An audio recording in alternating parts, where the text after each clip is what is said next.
Buletin Didik 27 Januari bersama saya Khairi Hazwan Muhammad Asri. Assalamualaikum dan salam sejahtera. Kementerian Pendidikan sentiasa terbuka dan bersedia menambah baik segala aspek pendidikan di Sarawak selari dengan Perjanjian Malaysia 1963 MA63. Menterinya Fadilina Siddiq berkata komitmen itu antara perkara yang disampaikan beliau dalam kunjungan hormat ke atas Premier Sarawak Tan Sri Abang Johari Tun Openg siang tadi. Fadilina dalam lawatan kerja ke Sarawak sejak semalam berkata, usaha membaik pulih 568 sekolah daif di seluruh bumi Kenyalang antara perhatian utama Kerajaan Persekutuan dalam Belanjawan 2023 pada 24 Februari ini. Tambahnya KPM telah mengenal pasti 455 sekolah daif dalam skala 6 dan 113 sekolah daif dalam skala 7. Skala 6 dan 7 dalam penilaian infrastruktur merujuk kepada keadaan bangunan yang bahaya serta tidak selamat digunakan. Beliau juga memaklumkan kementeriannya bersetuju untuk menganjurkan pertandingan bahas Piala Premier Sarawak sebagai usaha memperkasa bahasa Melayu dalam kalangan pelajar. Dalam pada itu, Fadilina turut mengarahkan budaya memberi amaran kepada guru yang menyuarakan kebimbangan berhubung sesuatu isu menerusi media sosial dihentikan segera. Menerusi perkongsiannya di Facebook, beliau berkata ruangan kritikan konstruktif penting sebagai proses semak dan imbang mengikut saluran. Fadilina menegaskan pendekatan administratif yang baik hanya boleh dicapai apabila wujud ketulusan di peringkat bilik darjah, sekolah dan pejabat pendidikan. Malah tambahnya guru pendidikan khas adalah barisan hadapan dalam membangun konsep madani dalam pendidikan khas. Justru, adab berbeza pandangan yang sentiasa meletakkan kepentingan serta kebajikan murid-murid, guru dan tonggak profesionalisme yang memandu penjawat awam. Fadilina berkongsi hantaran Cikgu Hasmadi yang memuat naik surat terbuka kepadanya berhubung isu pendidikan negara pada Isnin lalu. Melalui hantaran itu, Hasmadi menggesa Menteri Pendidikan dan KPM mengutamakan kepentingan dan kebajikan guru serta murid ketika memutuskan dasar-dasar utama pendidikan. Persatuan Kebajikan Ronald McDonald's menyalurkan sumbangan pack kembali ke sekolah kepada murid yang memerlukan.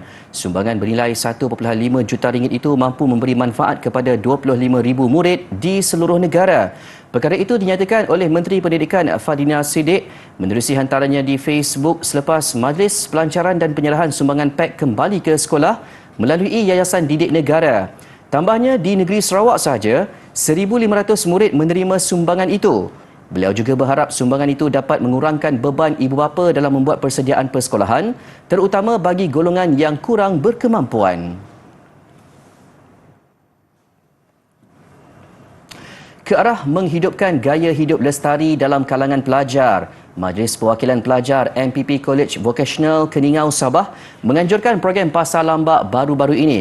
Program itu dapat mengumpul barang-barang terpakai yang masih boleh digunakan untuk dijual. Hasil penjualan akan digunakan untuk membiayai sebarang aktiviti penganjuran MPP sendiri. Guru Penasihat MPP Azharul Zaman Ibrahim berkata, antara barangan yang ditawarkan ialah baju, alat permainan dan alat perhiasan terpakai yang disumbangkan sendiri oleh warga kolej. Selain menggalakkan penggunaan barang-barang terpakai, pasar lambak ini juga tidak membenarkan penggunaan plastik bagi mendorong warga kolej untuk mengurangkan penggunaannya dalam kehidupan harian mereka. Azharul Zaman mengakui sambutan yang diterima mereka sangat menggalakkan.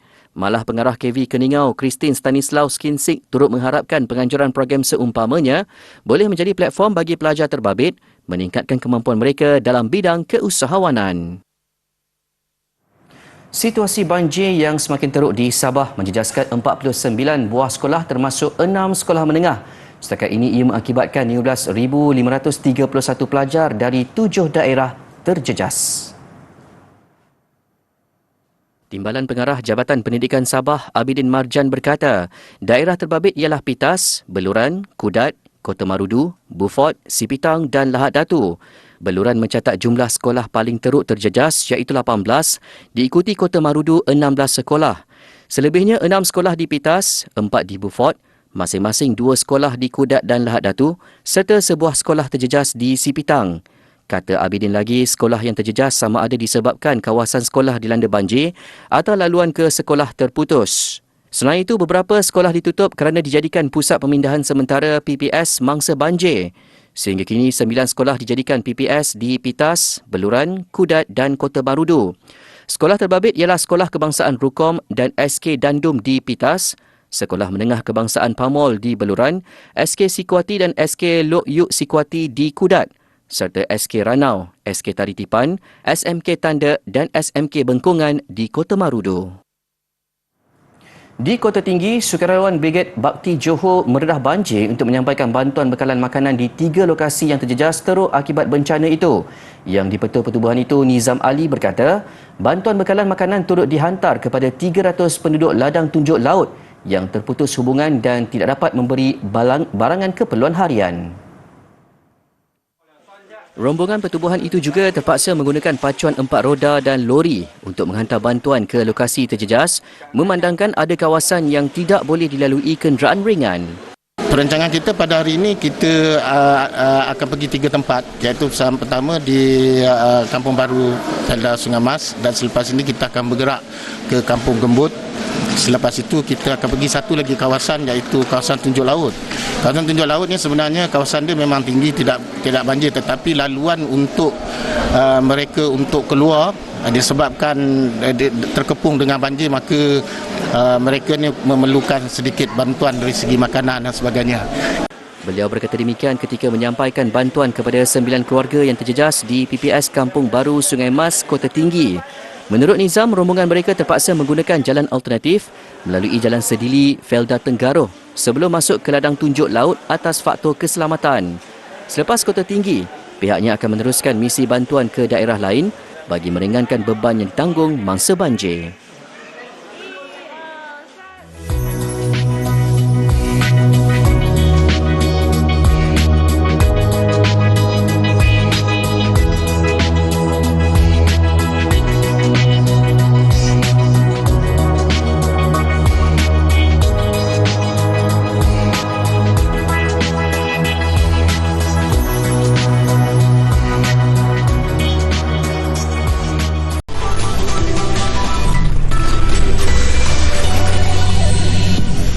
Kerajaan akan memperkenalkan menu rahmah yang menawarkan hidangan makanan pada harga RM5 ke bawah khusus untuk golongan miskin tegar. Menteri Perdagangan Dalam Negeri dan Kos Sara Hidup Datuk Seri Salahuddin Ayub berkata, ia akan dilaksanakan selepas pihaknya memeterai memorandum persefahaman MOU dengan Persatuan Pengusaha Restoran India Malaysia dan Persatuan Pengusaha Tom Yum Malaysia minggu depan. Tapi kita concern kepada golongan miskin tegar ini yang mereka perlukan makan. Jadi menu ini saya cadangkan dan nampaknya setakat hari ini semua peserta-peserta ini bersedia untuk mewujudkan menu tersebut. Ujarnya, menu merangkumi nasi, ayam atau ikan dan sayur itu tercetus menerusi sesi libat urus pihaknya bersama pemain industri semalam bagi mencari kaedah terbaik menangani isu kenaikan harga makanan. Beliau ditemui di program Jelajah Mesra dan Pemeriksaan OPS Menu 3.0 di Bangi. Operasi yang bermula pada 23 Januari lalu itu telah memeriksa 614 premis makanan di seluruh negara. Mempunyai haiwan peliharaan seperti kucing bukan sesuatu perkara yang boleh diambil ringan. Ini kerana kebajikan haiwan itu adalah komitmen dan tanggungjawab sepenuh masa demi memastikan kehidupannya terjaga. Faktor penjagaan kesihatan haiwan peliharaan perlu dititik beratkan agar tidak menyeksa makhluk ciptaan Allah Subhanahu Wa Taala itu. Keputusan untuk menjadikan kucing sebagai haiwan peliharaan perlu dibuat bersama persediaan dan ilmu yang cukup kerana banyak faktor perlu diambil kira. Bagi seorang pencinta kucing, Angelina Dennis Timban, penjagaan kucing yang berbaka seperti British Shorthair BSH lain pula caranya. Penjagaan yang khusus terutama makanan dan kesihatannya perlu teliti bagi memastikan ia sihat. Kucing berbaka ni, nak kata penjagaan dia tu sangat susah, dia tak susah pun sebenarnya.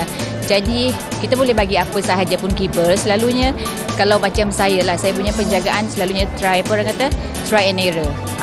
Kalau daripada segi produk makanan tu memang saya dah cuba banyak jenis produk. So sekarang ni saya guna produk Carnilove. Untuk orang kalau Carnilove tu kibbles memang 24 hours, memang dia free flow. Tapi setiap hari saya akan bagi makanan daging mentah. Untuk daging mentah, kalau untuk kucing adult 100 gram pagi, 100 gram petang. Kalau konsisten bagi makan daging, saya akan bagi ubat cacing setiap bulan. Tambahnya, penjagaan luaran fizikal kucing seperti bulunya juga perlu dititik beratkan dengan mandian dan ubat kutu. Jika tidak, ia mampu mengundang serangga perosak seperti kutu badan dan kutu telinga yang mudaratkan kesihatannya. Angeliana yang mempunyai 20 ekor kucing BSH turut menasihatkan untuk sentiasa pantau bentuk dan bau najis pada setiap kucing agar dapat mengenal pasti awal sekiranya mempunyai masalah kesihatan. Kita kena bagi immune booster ataupun kita kena bagi suplemen. Suplemen setiap pagi macam saya bangun pagi, saya akan bagi dia orang makan daging dulu. Lepas bagi makan daging, dia orang akan membuang. Bila dah membuang tu, baru saya start mengemas. So bila dah mengemas, saya akan bagi suplemen seko. Daripada pukul 8 pagi start mengemas, habis mungkin pukul 11 pagi. Macam tu sebab kucing banyak kan. So suplemen pun kena konsisten. Jelasnya setiap orang mempunyai cara penjagaan yang berbeza. Namun yang paling penting, pastikan mendapat maklumat dan rujukan daripada mereka yang pakar.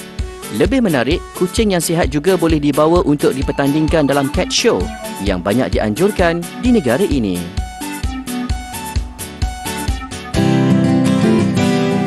Teknik seterusnya ialah teknik menahan bola di bahagian bawah sebelah kiri. Teknik ini penjaga perlu menguasai untuk menahan bola bahagian bawah yang datang dari arah belah kiri. Teknik menahan ini menggunakan kaki di sebelah kiri. Ketika goalkeeper melakukan pergerakan menyelamat bola ke sebelah kiri, goalkeeper perlu menggerakkan kaki kiri dengan menggunakan sedikit kekuatan menolak kaki kanan. Sementara itu, goalkeeper perlu memberi fokus dan tumpuan kepada pergerakan bola yang datang dan kedudukan kepala di atas bola ketika aksi menahan bola.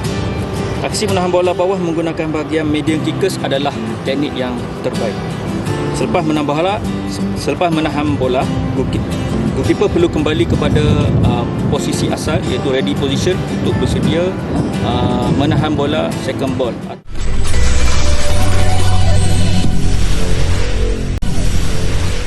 Ini laporan yang perlu diambil serius oleh penduduk bumi. Lebih 1/3 daripada hutan hujan Amazon mungkin sudah musnah akibat kegiatan manusia selain musim kemarau. Penyelidik berpendapat tindakan segera diperlukan untuk melindungi ekosistem bumi yang sangat penting itu. Dalam satu kajian yang diterbitkan oleh jurnal Science, penyelidik berkata kerosakan yang berlaku ke atas hutan yang merentasi 9 negara itu jauh lebih teruk daripada yang dijangka sebelum ini. Mereka meneliti kesan kebakaran, pembalakan, kemarau dan perubahan kepada habitat di sepanjang sempadan hutan. Kajian mendapati kebakaran, pengeluaran kayu dan kesan sampingan lain kini menjejaskan sekurang-kurangnya 5.5% daripada semua baki hutan Amazon. Ia bersamaan 364,748 km persegi antara 2001 dan 2018. Selepas kesan kemarau diambil kira, kawasan yang musnah atau terjejas meningkat kepada 38% daripada baki hutan Amazon. Mereka turut memberi amaran mengenai bahaya kebakaran hutan mega atau kemungkinan kebakaran hutan yang lebih teruk pada musim kemarau.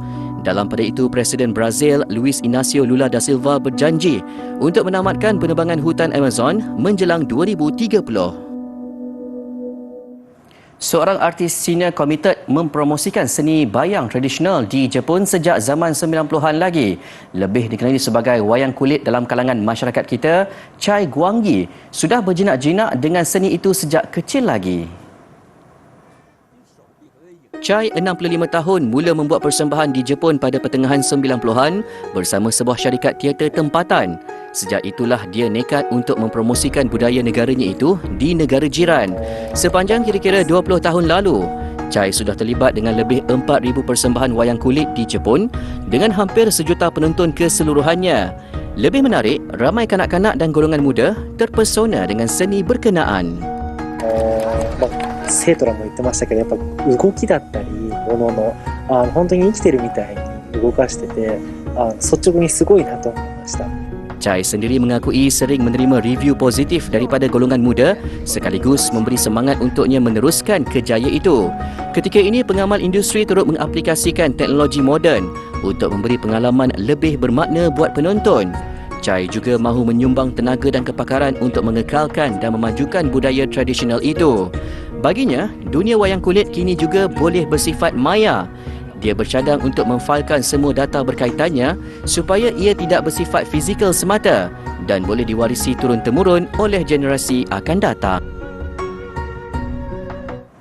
Taman Tema Disneyland di Shanghai tampil dengan konsep khas sempena Tahun Baru dan festival musim bunga untuk tetapan pengunjungnya. Seluruh resort Disneyland dipasang perhiasan khas dan elemen tradisional Cina.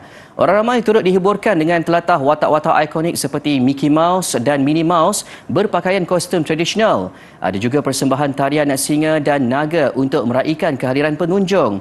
Bagi merakam kenangan, selain bergambar, mereka turut diberi peluang menulis ucapan Tahun Baru.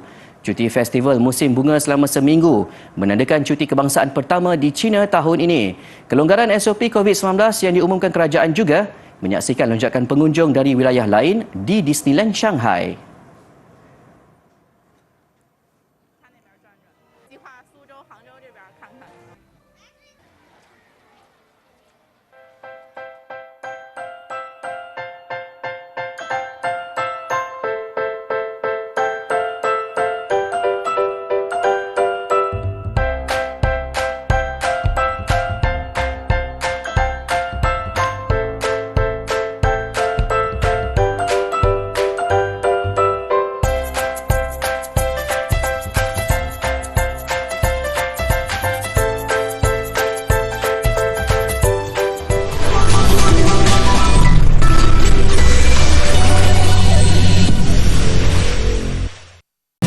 Untuk teknik seterusnya ialah teknik menahan bola area ball, iaitu menahan bola di bahagian atas. Bola yang kita akan fokus pada hari ini adalah bola yang datang daripada arah belah kiri. Teknik untuk menahan bola daripada belah kiri ini kita menggunakan glove dan juga menggunakan bahagian kayu. Dalam aksi ini penjaga go menggunakan bahagian glove di sebelah kiri, di mana glove boleh bergerak ke kiri ataupun ke kanan di sekeliling siku menggunakan tapak tangan kiri. Pergelangan tangan yang kuat dipegang untuk mengarahkan bola, bukannya memukul atau menampar bola.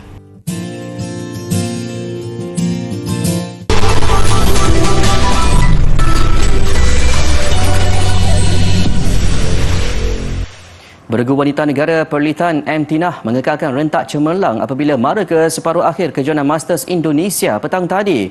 Perli Tinah yang juga pilihan ke-6 kejohanan mudah menewaskan lawan dari China Li Wenmei Liu Juanjuan 21-10, 21-12 pada aksi suku akhir yang berlangsung 37 minit. Pertemuan dengan Wenmei Juanjuan ini adalah yang pertama buat Perli Tinah yang berada jauh lebih tinggi dalam ranking dunia, iaitu kedudukan ke-6 berbanding lawan ke-93. Ia juga kemaraan ke separuh akhir kali kedua berturut-turut selepas turut melangkah ke kelompok 4 terbaik di Terbuka India minggu lalu.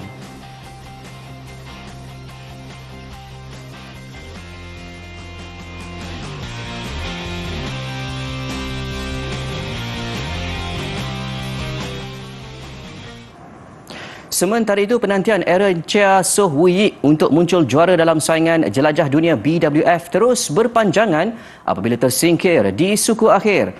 Lebih memeritkan, gandingan ranking kedua dunia itu ditundukkan beregu China He Jingting Zhou Haodong yang menduduki ranking ke-21. Aaron Woo Yik yang juga juara dunia tewas straight set 17-21, 10-21 dalam tempoh kira-kira 40 minit di Jakarta. Pada Terbuka Malaysia sebelum ini, mereka tewas straight set juga kepada gandingan China Liu Yu Cheng O Zhuangyi. Tenis terbuka Australia yang menjadi pembuka tirai Grand Slam musim 2023 kini semakin menghampiri kemuncaknya. Dalam pertarungan yang baru berakhir sebentar tadi, juara 9 kali Novak Djokovic menundukkan wakil Amerika Syarikat Tommy Paul dalam 3 set untuk mara ke final terbuka Australia ke-10 dalam keriernya. Gelaran juara perseorangan lelaki bakal menemukan Djokovic dengan Stefanos Tsitsipas. Tsitsipas mara ke pentas final terbuka Australia selepas menewaskan pemain Rusia Karen Khachanov. Bagaimanapun, pilihan ketiga dari Greece itu dipaksa bekerja keras apabila 2 kali diheret sehingga ke tie break sebelum mengesahkan kemenangan 7-6, 6-4, 6-7 dan 6-3 dalam permainan yang mengambil masa 3 jam 21 minit.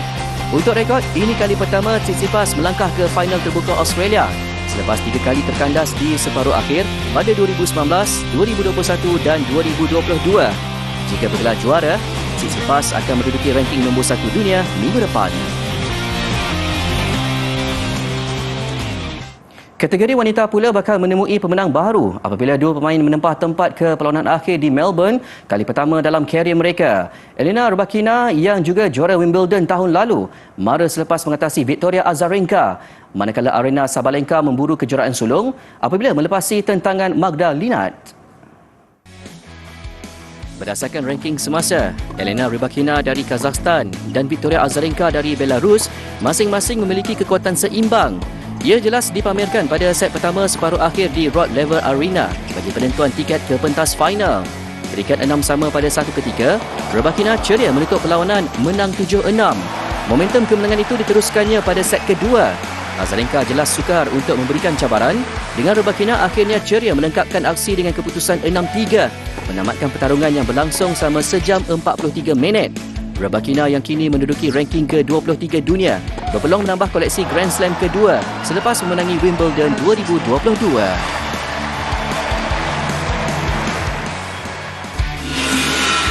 Dalam satu lagi pertarungan separuh akhir, Aryna Sabalenka dan Magda Linat mengejar tempat untuk perlawanan akhir Grand Slam pertama karier mereka. Keinginan tinggi yang diselahkan kedua-dua pemain memaksa pertarungan ke tie-break di set pertama sebelum memihak Sabalenka 7-6. Linat dari Poland tidak mampu menambat keyakinan yang diperolehi wakil Belarus itu di permainan berikutnya. Aksi berakhir lebih singkat 6-2, memberikan Sabalenka peluang menunaikan impian meraih gelaran Australia sulung apabila dijadual berdepan Rybakina di penentuan juara esok. Baik, paparan Yellow Mountain di China yang terkenal dengan keindahan menakjubkan mengakhiri buletin didik. Hampir 35,000 orang berkunjung ke lanskap ikonik itu sempena Tahun Baru Cina untuk menikmati keindahan musim salji. Saya Khairi Azam Muhammad Nasri. Assalamualaikum dan salam hormat.